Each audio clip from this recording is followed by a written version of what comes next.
I think I say this every time, but this has to be my favourite bag. This is the Eena Bag from Studio 77. Hi, I'm Emma from Studio 77, and on this video I'm going to show you how to make my brand new Eena Bag. This is a new pattern from Studio 77 that was originally part of the 77 Club. I'll pop a link in the description if you're interested in that. It's a really fun crossbody that will take you from day to night, and it has loads of features and a quite unique front panel too. So this bag has been designed so that the front slip pocket is big enough to hold an iPhone, which is quite useful when you're out and about and you just want to have access to your phone. So it's got that slip pocket. It's designed with this window that's a kind of swoosh on the front. It doesn't look like this is clear vinyl, but it is. You can also, because of the clear window, you can peek through from the inside. It's a bit difficult to show you that on the camera, but you can peek through from the inside to see what's in that front slip pocket. Quite useful when you're out and about and you're rummaging through your bag and you can't find anything. On the back, we've got another zip pocket. And on the inside, we've got a zip pocket and we've got a slip pocket as well. And it's been designed so the slip pocket covers the inside zipper pocket so that when you look from the inside, you can't see that zipper pocket that's in there. It's a bit like a kind of security zipper, if you like, as in you can't see it from the outside. On the top, you can add 1 or 2 zipper pulls, totally up to you. I've done 1 on this, but on the tutorial, I'm going to show you how to do 2. You can use this with a webbing strap, which makes it quite quick to make. You don't have to make a strap, but you can also make a strap if you want to. It's worth noting that throughout this tutorial, you may see on the pattern pieces that it says the peekaboo bag. This was originally called the peekaboo bag, but for various reasons, I've now changed it to the Eena Bag. And this is the first of my idea for naming bags after amazing women in my life. If at any point you are liking this video, please do consider hitting the thumbs up. And if you have any questions, comments, or queries, do pop them in the comments box below. I'm also over on the Facebook group Sew Create and Craft, so if you have any questions you can also pop them in there, and if I can't answer I'm sure one of the members will do too. If you enjoy bag making tutorials, tips and tricks, please do consider hitting the subscribe button so that you can get more notifications about videos like this. So let's get started. Okay, so the first thing you're going to want to do is to download the pattern. You can find that on a link in the description below. If you are watching this as a member of the club, you will have received an email with it in, or you can also find it in your members area too. Then you want to prep all your pieces. So you're going to want to cut out all the pieces as per the cutting chart in the pattern. And I have gone ahead and done that, and you want to interface them as it explains. Now most of them are with a non-woven interfacing, but it will explain that in the cutting chart as I say. You're also going to want to gather your supplies. So we have got our longer zipper here. Now I have put on 2 zipper pulls. You can either use 1 or 2 facing each other. You're also going to want 2 D-rings. And you're going to want 2 zippers, 1 for the inside zipper pocket and 1 for the back outer zipper pocket. You're also going to want some bias binding. Now you can either use bias binding like I'm going to show you, or you can use fold over elastic, or you can cut down waterproof canvas. There's a few different ways to do that. I'm going to show you how to do it with bias binding with a slightly different technique that I think you're going to love. And you're also going to need your 2 lobster clasps, and you're going to need your strap.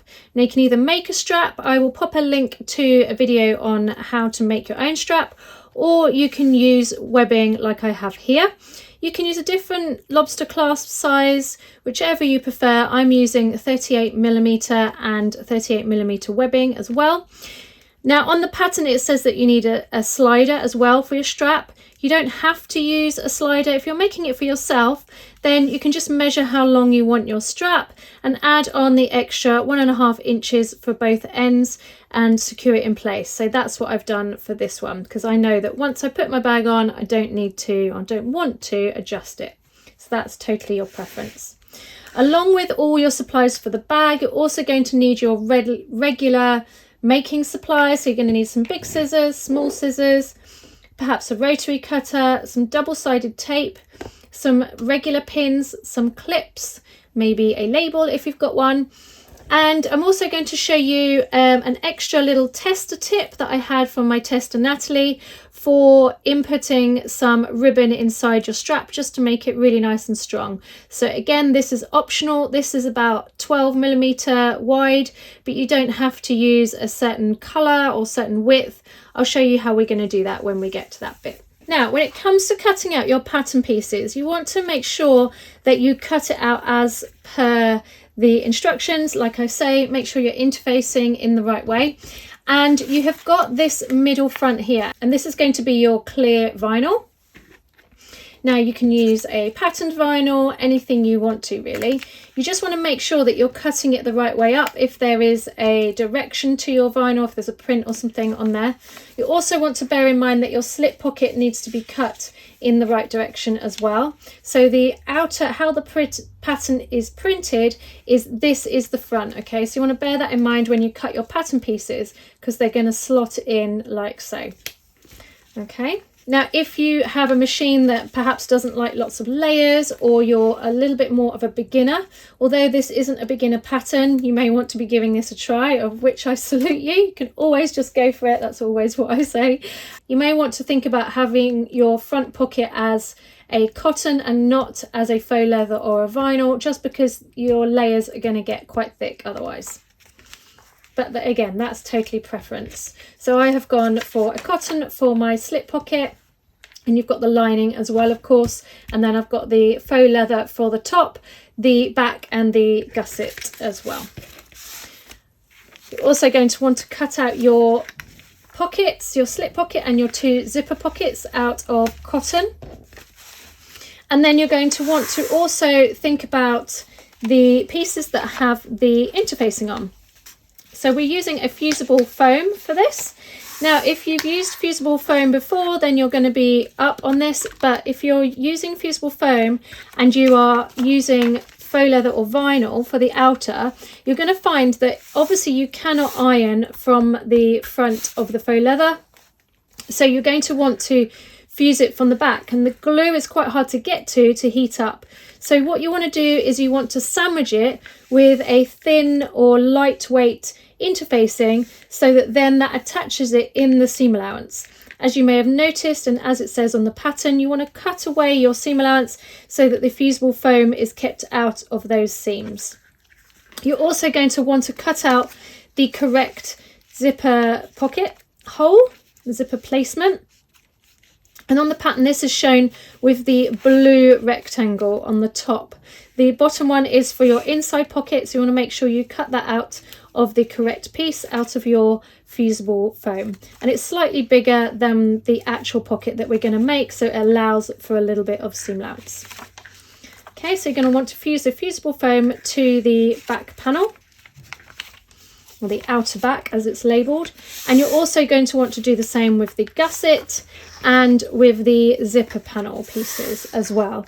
Now, when it comes to the zipper panel pieces, you want to make sure, especially if you've got a directional print, that you have got a 1/4 inch seam allowance on the inside and a 1 centimetre or 3/8 inch on the other side. Okay, that's really important when you're placing on your fusible foam. So I personally like to start off with making the strap, because then it's done.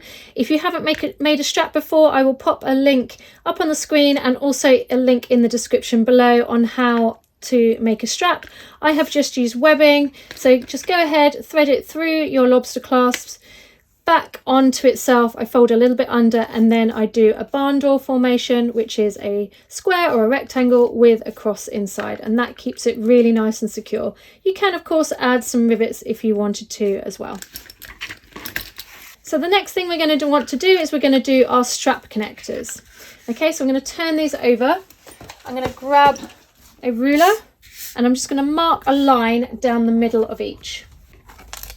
Now, again, if you have a machine that doesn't like lots of layers, or you just want to have a bit of an easier life, then I recommend using a quilting cotton for these, because it will make it a little bit less bulky on those seams.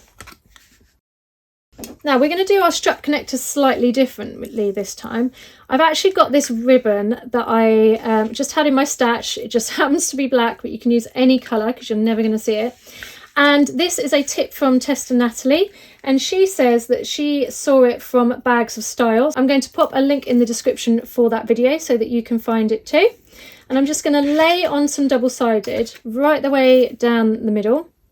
You want to make sure that you're using double-sided that is suitable for sewing, of course, because you do not want to get your needle gummed up from the glue.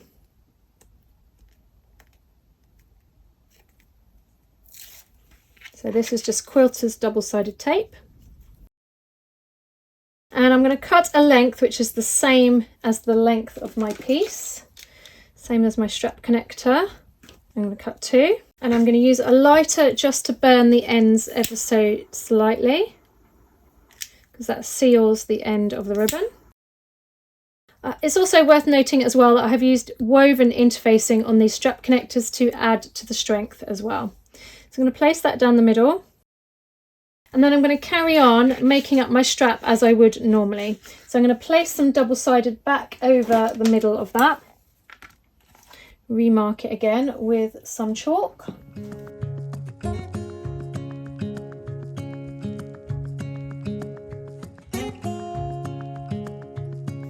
Then we're going to fold over each long edge to meet each other in the middle, using the double-sided tape to hold it and then clipping it in place.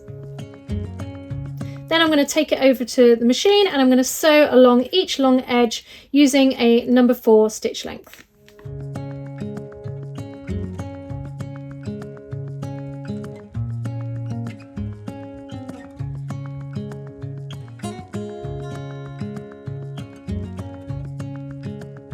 Then I'm going to pop the D-rings on, and I'm just going to pop a little clip in place to hold them there.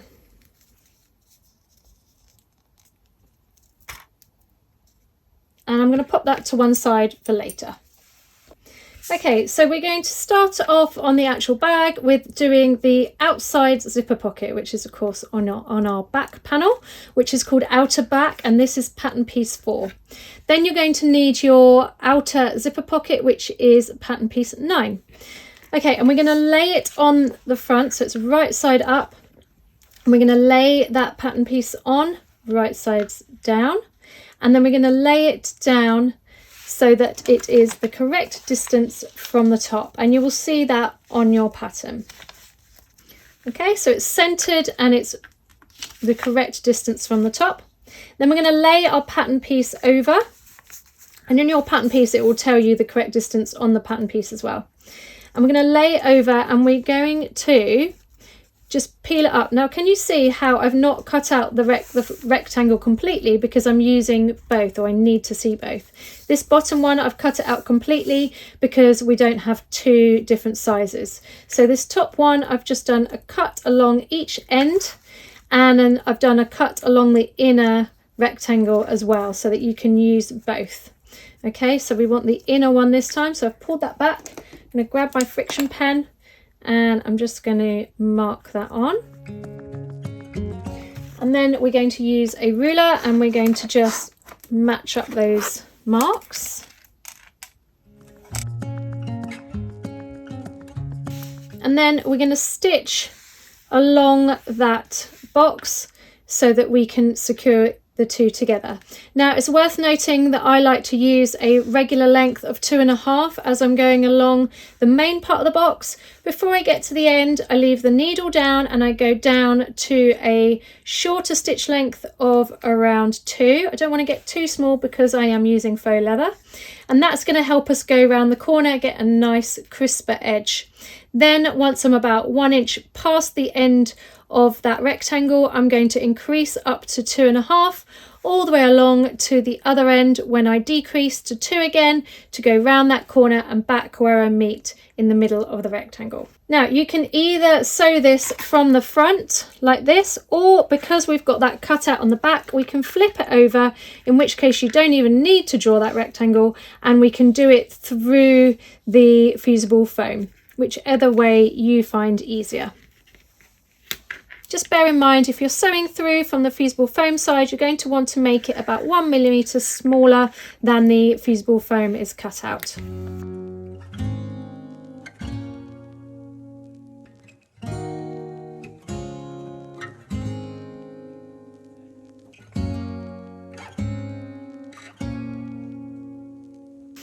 Okay, now we've done that rectangle.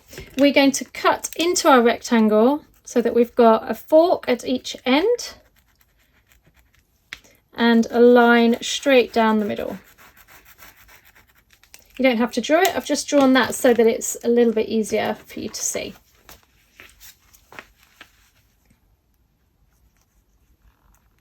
And we're cutting through all the layers. Okay, then we're going to push the whole thing through that hole.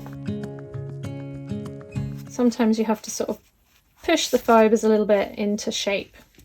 What we can do is we can actually pop a clip in there to hold that in place. You can also use quilter's glue or double-sided tape if you wanted to. We're quite near the edge, so we can use our clips.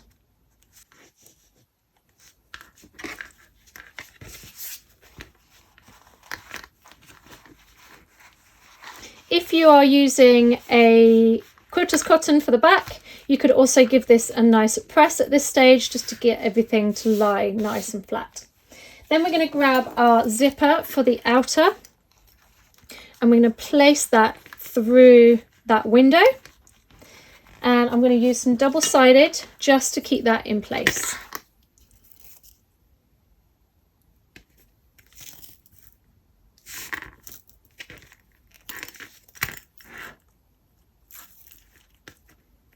It's a good idea as well to baste the ends of your zippers before, especially if it's zipper tape, just to make sure that you don't accidentally pull them off in the process of making your bag.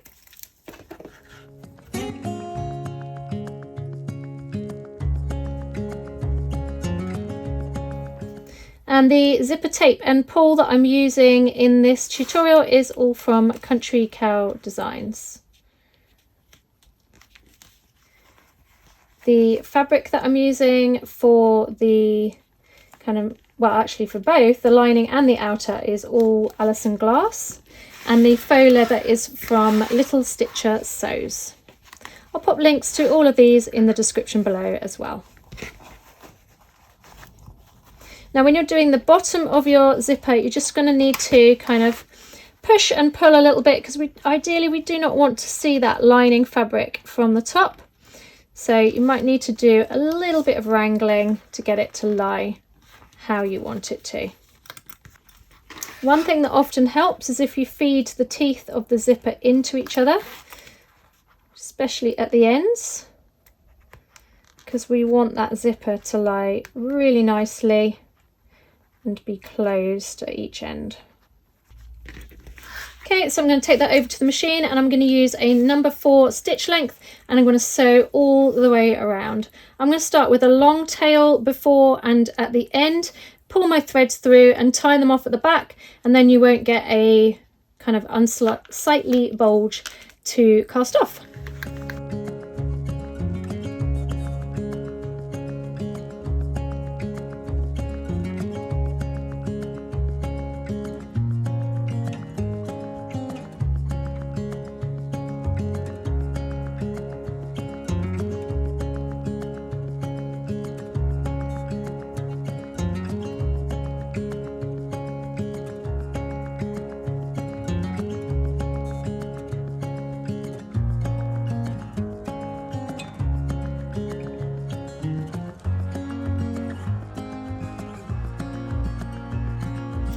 Okay, so then we're going to pull up the bottom of the pocket to meet the top, and we're going to just pin that in place all the way around the edge. And then I like to use a zipper foot for this, and we're going to sew from the outside, and I'm going to sew from the bottom along the short edge all the way along the top, and then the other short edge to finish.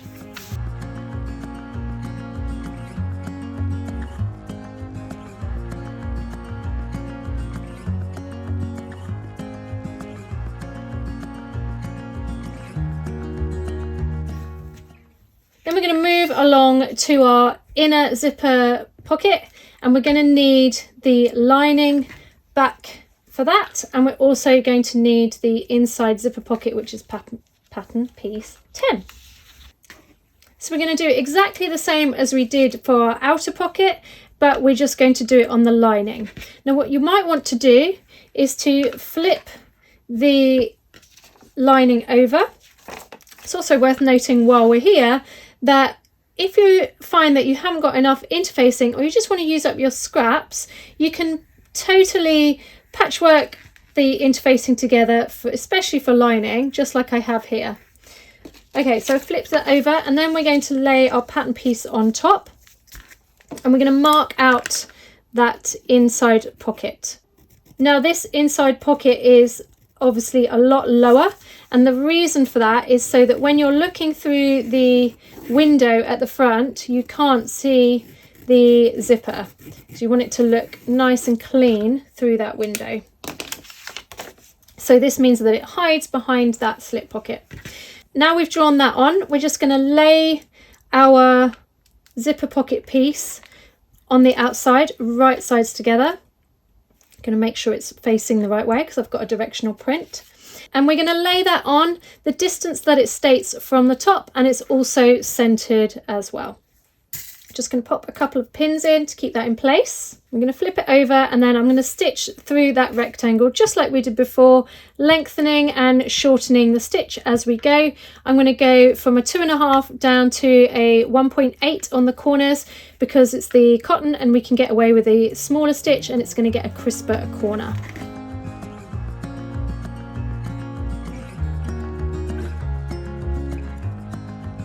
And then just like before, I'm going to cut up the middle, flip it around. I'm going to give it a good press this time, and then I'm going to sew up the pocket just like I did before as well.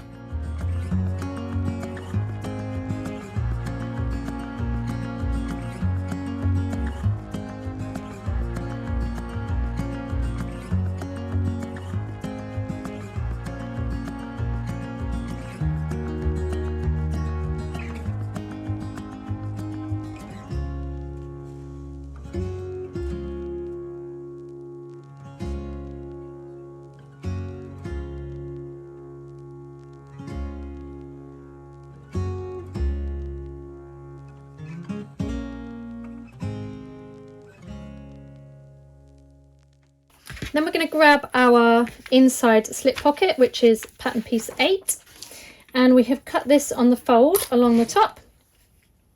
So all we're going to do is I'm going to keep that folded, I'm going to give it a good press, and then we're going to top stitch with a number 4 stitch length all along that top. Then we're going to lay that on top. Just get rid of that thread. And I'm just going to clip that around the bottom and baste within the seam allowance, so about 0.5 centimetre around that bottom edge. Okay, so now that's stitched, we're going to put that to one side, and then we're going to work on the front panel. Just going to grab our pieces for that. So we're going to need our middle front, which is the clear pattern piece 2. We're going to need our top front. We're going to need the outer and the lining, which is pattern piece 1, and we're going to need our slip pocket, which is the outer and the lining again, and that is pattern piece 3. We're going to work on the slip pocket to begin with, and we're going to place them both right sides together, and we're going to sew along that top edge, and we're going to sew in from that corner all the way along that curve. Okay, so that's sewn. Then we're going to snip into the seam allowance all the way along. And this is going to help it go with that curve.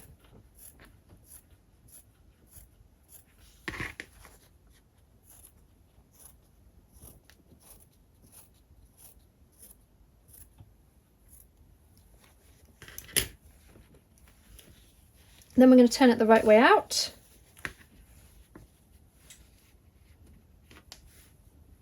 And if you're using a quilting cotton, then you want to give that a good press. If you're using vinyl, you just want to give that a nice clip together along that top edge.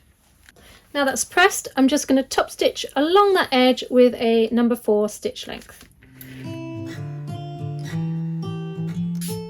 Then we're going to put that to one side and we're going to work on the window part. So you want to grab the outer I'm going to make sure that the clear window, the pattern piece 3, is facing up the right way. It's not pattern piece 3, is it? And you want to make sure that the pattern piece 2 is facing the right way up. And then we're going to lay our outer on top. Okay, now obviously when it's together, the curves go the right way, but we need to pin it or clip it with the curves going the wrong way, which is not going to like very much. So I'm going to snip into the seam allowance all the way around that curve. And you're snipping about 1/2 centimetre in.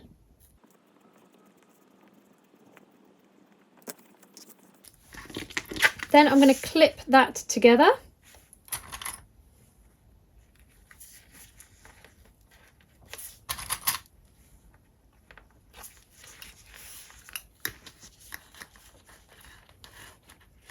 And it's quite good to start on each end and then ease the rest in. When you're sewing with this kind of clear vinyl, it's a really good idea to have a walking foot if you can. If not, a Teflon foot is also good. And failing all of that, use some tissue paper on the base of your machine, and also so underneath the work and also underneath the needle as well, and you can tear that away after. Then I'm going to baste that along that edge 1/2 centimetre in from the edge, and I'm going to use a number 3 stitch length. So don't be alarmed if it looks a bit like that, a bit wibbly. We're going to then turn that piece over and we're going to attach our lining. And we're going to put that right side down as well.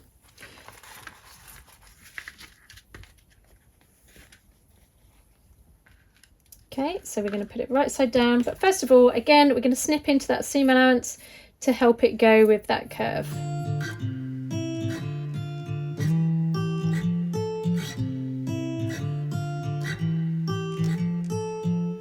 Okay, so now that's clipped in place, and I'm going to sew that with a 1 centimetre or 3/8 of an inch seam allowance all the way along that edge.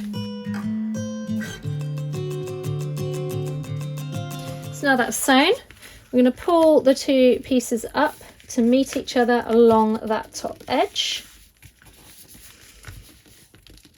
And we're going to put some clips to hold that in place, because we want to make sure that the lining and the outer fabric is held nice and tight together.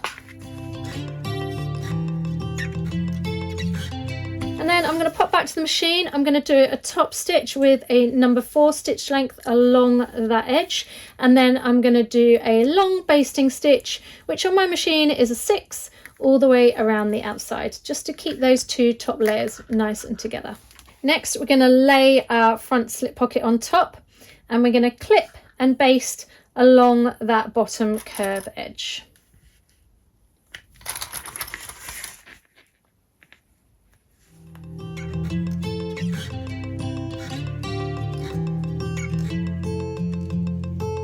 There's our front panel done. We're going to put that to one side. I'm going to move along to the zipper panel.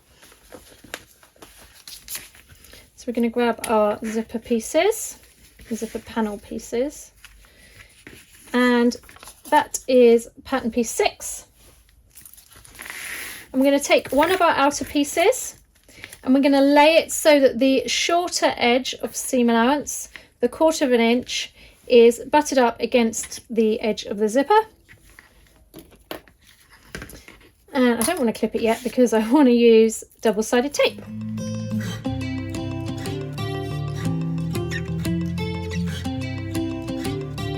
I'm going to baste within the seam allowance along that edge about 1/8 of an inch. I'm going to turn it over. I'm going to get one of our lining pieces and we're going to double-side tape that down to the other side, right side down.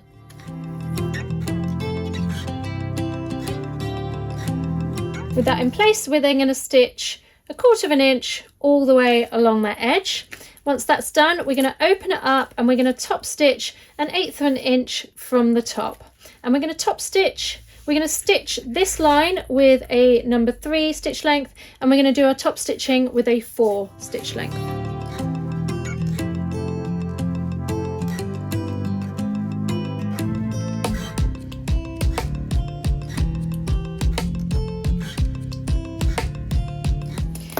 Okay, and then we're going to do exactly the same with the other side. So we're going to use double-sided tape to stick down the outer side zipper panel. Then we're going to baste that within the seam allowance 1/2 centimetre. Then we're going to turn it over and we're going to add the lining of the zipper panel, and we're going to sew that with a 1 centimetre or 3/8 of an inch seam allowance.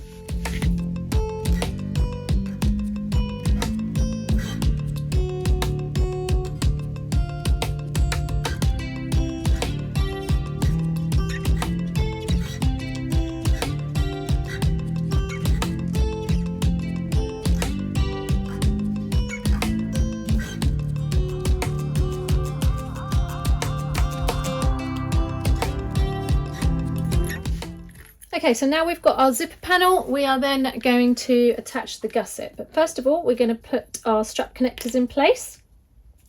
So we want to make sure that they are centered in the middle of the zipper, and we want to make sure that we have an inch overhanging off the edge. So I'm just going to check that. Okay, so that's good. We pop a clip.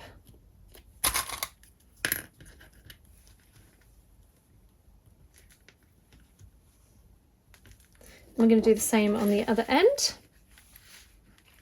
Then we're going to baste within the seam allowance along that edge to keep the strap connectors attached.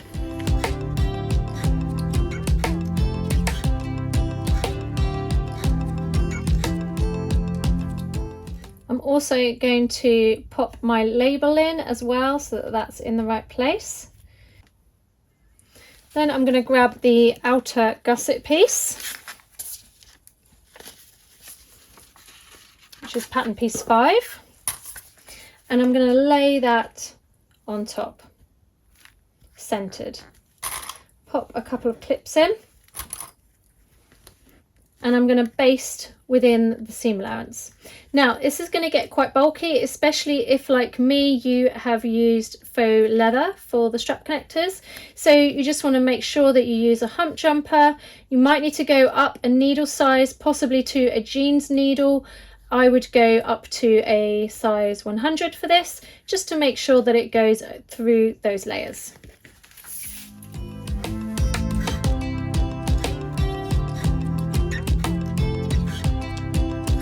Okay, so I have tacked that and basted that in place. Then I'm going to flip it over and I'm going to place the lining right side down, and then I'm going to sew from the front again, because we've got that fusible foam. I'm going to sew 1 centimetre along, or 3/8 of an inch. I'm still using my thicker needle and I'm still using my hump jump to get over that strap connector.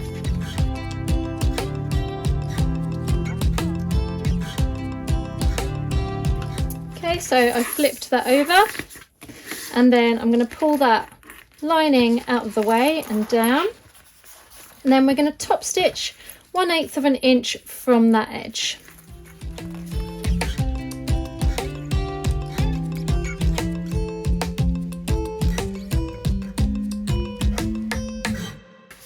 Okay, then I'm going to do the same on the other side.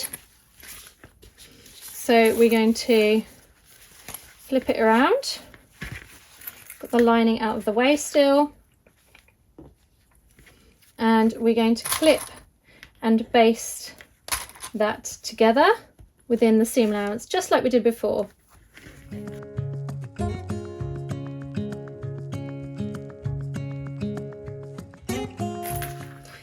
Okay, so that's stitched in place, and then we want to place our lining on.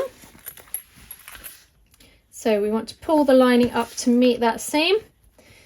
I'm going to clip in place and sew like before. Then we're going to open it up and we're going to do our top stitching just like we did on the other side.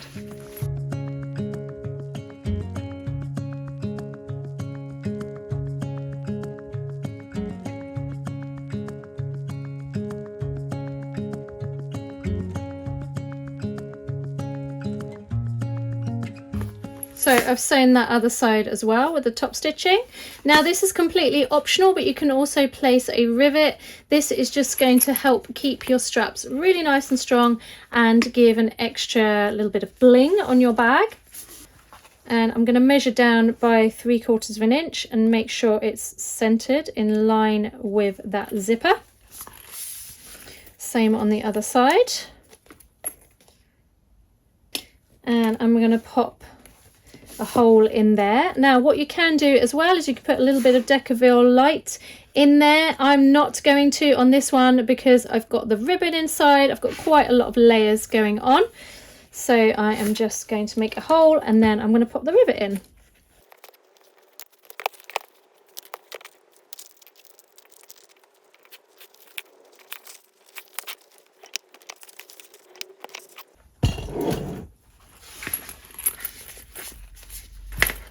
So now we've got our gusset and our zipper panel and we can start putting the bag together.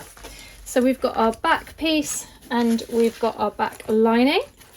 Before we put it together, we're just going to place the two together, make sure they're the right way up.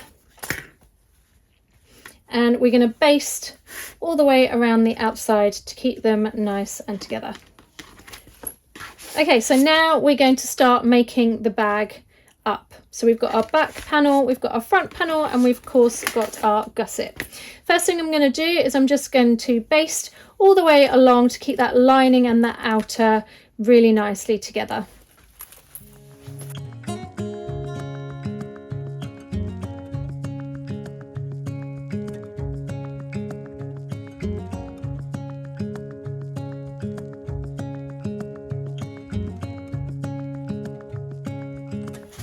Okay, so that's basted together. Then we're going to find the top and the bottom middle. So I'm going to use my white pen for this. I'm just going to make a mark within the seam allowance.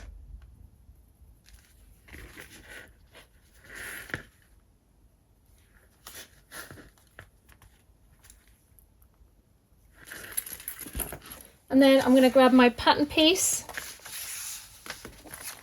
for the back, and you've got the notches on your pattern piece so you can go ahead and make those marks.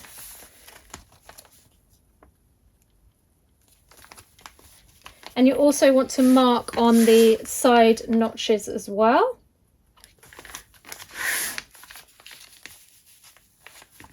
Which is actually where your slip pocket is as well.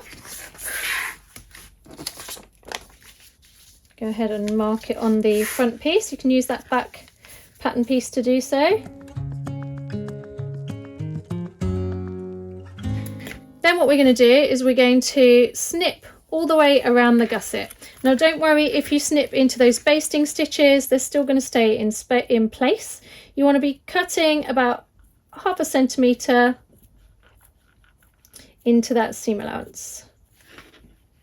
And this is going to really help ease it in and make for a smoother seam line.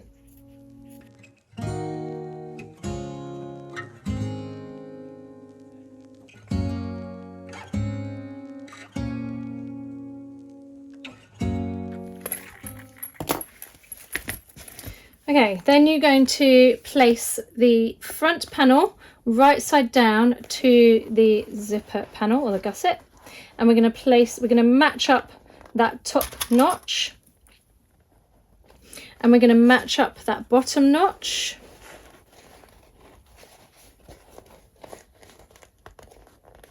and then we're going to match up the side notch with the top of the gusset where that seam is, and we're going to do the same on the other side.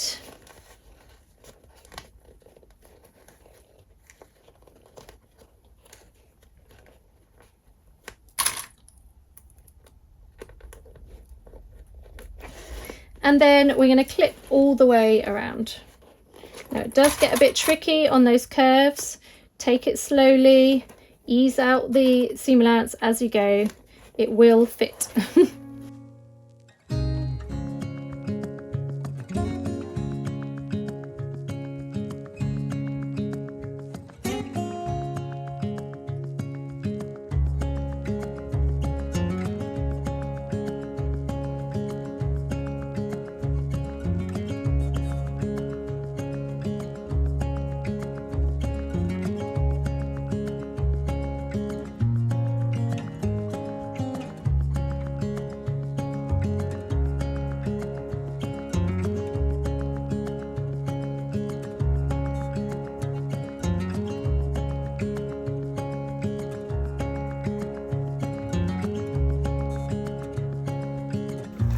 Okay, so that front panel is now sewn. Then we're going to do the same with the back panel, right sides together. At this point, I'm going to make sure that my zipper is completely open. And we're going to match up the top mark just like we did before, and we're going to match up the bottom notch as well. And then we're going to clip all the way around.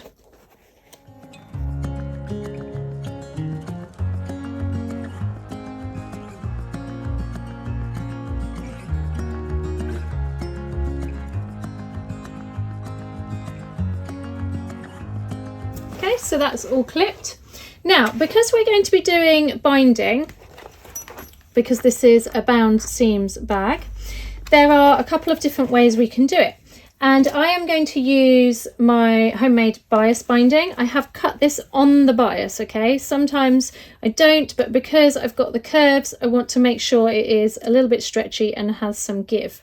You can obviously buy bias binding, or you can use fold over elastic as well. But I wanted to give this new kind of method that I've seen a little bit of a try.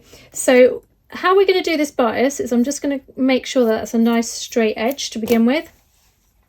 As we are sewing this seam, we are going to stitch within the ditch, within that first fold line of that bias tape. Okay, so we're going to attach that as we sew our seam. I'm going to do that on this seam, and then I'm going to do the regular binding on the other seam so that you can see the difference and the different techniques. So as I say, I'm going to attach the binding and I'm going to sew all the way around that side.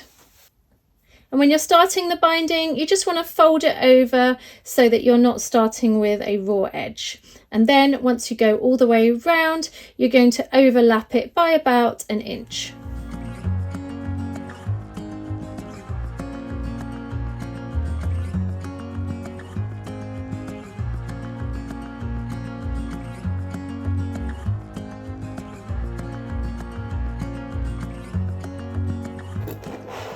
Okay, so I've stitched that in place. I'm then going to cut off that excess. I have checked that everything is as I wanted it to be. There was a couple of little wobbly moments on the corner, so I just went over those just to make it really nice and neat. And now we're at the binding stage. We are nearly there. So we've half done our binding on this side. So what we want to do to finish off this edge is we are just going to overlap our binding as we go, and this is why we want it to be on the bias, so that it can go around those corners. And we're going to clip that in place, and then we're going to stitch it so that the edge of the binding is just past our stitches. Okay, you may find that we need to tidy up this edge, in which case just go around, give that a bit of a trim, and then you'll find that your binding sits a lot nicer.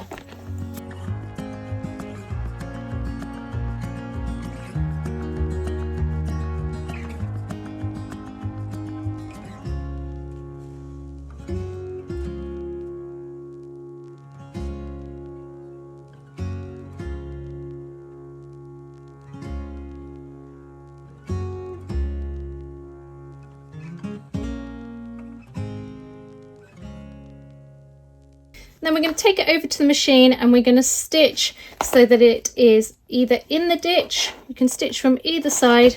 It's a bit easier to stitch from the side that you have sewn down, so you can stitch on that line or just past it to be sure that you catch both sides.